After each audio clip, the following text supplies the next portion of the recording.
Olá, queridos, estamos aqui no dia 58 da nossa leitura bíblica, capítulo 24 do Evangelho de Lucas.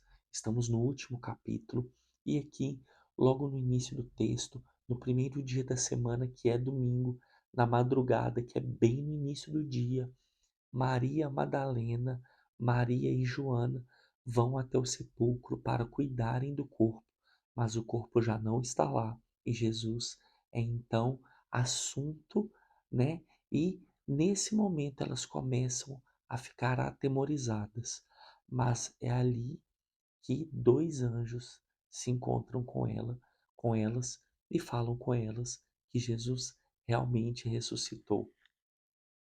E logo em seguida, no capítulo 13, nós temos um momento em que Jesus ele se encontra com dois discípulos na aldeia Emaús, distante de Jerusalém. Então, no caminho para Emaús, Jesus se encontra com esses dois discípulos.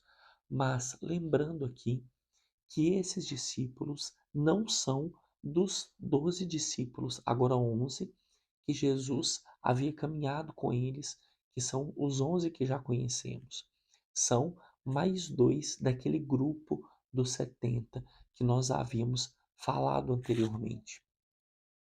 Então, aqui, logo no início do texto, diz assim, versículo 4: Iam conversando a respeito de todas as coisas sucedidas. Aconteceu que, enquanto conversavam e discutiam, o próprio Jesus se aproximou e ia com eles. Os seus olhos, porém, estavam como que impedidos de reconhecer. Ou seja, Jesus ele não estava na sua forma de Cristo. Ele estava com fisionomia de outra pessoa. E aqui, esses dois discípulos são Cleopas e, muito provavelmente, José, tio de Jesus, tá? Então, mais à frente nós vemos o texto. O que aconteceu a Jesus, o Nazareno? Então, aqui, nesse momento, aqui no capítulo 19, ele lhes perguntou quais, e explicaram o que aconteceu a Jesus, o Nazareno, que era varão profeta, poderoso em obras e palavras. Aqui, os discípulos estão explicando para Jesus o que aconteceu com Jesus. É muito interessante que alguns estudiosos encontram nesse trecho da Bíblia até um certo humor, porque Jesus, em outra forma, pergunta ou testa os discípulos sobre o que aconteceu, sobre a fé deles. E aqui, versículo 21. Ora, nós esperávamos que fosse ele quem havia de redimir a Israel. Mas depois de tudo isso, é já o terceiro dia desde que tais coisas sucederam. É verdade também que algumas mulheres das que conosco estavam nos surpreenderam, tendo ido de madrugada ao túmulo e não achando o corpo de Jesus, voltaram dizendo terem tido uma visão de anjos, os quais afirmavam que ele vive. De fato, alguns de nossos foram ao sepulcro e verificaram a exatidão do que disseram as mulheres, mas não o viram. Então lhes disse Jesus: Ó nécios e tardos de coração, para crer tudo o que os profetas disseram. Porventura não convia que o Cristo procedesse e entrasse na sua glória?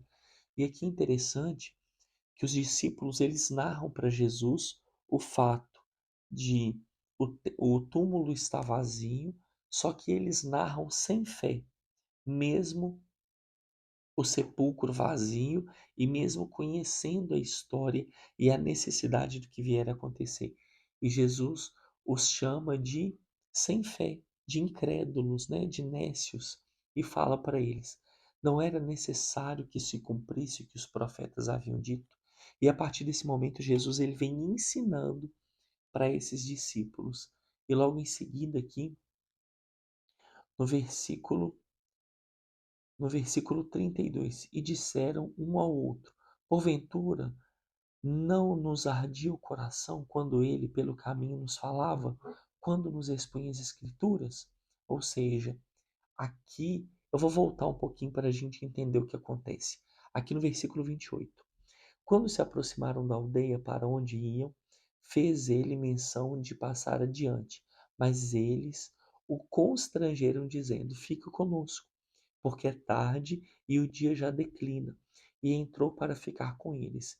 E aconteceu que, quando estavam à mesa, tomando ele o pão, abençoou, tendo o partido e lhe deu. Então se lhes abriram os olhos e o reconheceram, mas ele imediatamente desapareceu. É muito interessante o que acontece aqui nesse trecho. Por quê? Esse homem, né, Jesus ali disfarçado de outro homem, esse homem não conhecia os discípulos vão para uma casa, preparam o jantar, a ceia, e essa aqui não é a ceia do formato Santa Ceia como conhecemos. É uma ceia comum, é um jantar que naturalmente naquela época, naquela cultura era chamado de ceia. Então aqui esse homem, ele pega para si a responsabilidade de partir o pão. Só que o partir o pão, o fazer oração e o distribuir o alimento no momento do jantar, no momento da ceia, é de dever do anfitrião, que é aquele mais importante daquele momento. O anfitrião sempre é o mais importante, né? Então aqui Jesus ele toma o lugar do anfitrião, ele pega o pão e parte. E é exatamente no momento de partir que ele se mostra ser Jesus novamente. E aqueles seus discípulos o reconhecem e então ele desaparece na frente deles. E aqui também mostra o momento em que Jesus também aparece para Pedro numa outra situação. O Senhor ressuscitou e já apareceu a Simão.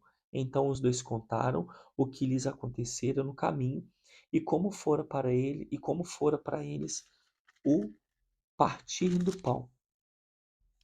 E aqui logo em seguida, Jesus aparece então para os 11 discípulos e no final do texto, a partir do versículo 44, está assim: A seguir, Jesus lhe disse: São essas as palavras que eu vos falei, estando ainda convosco.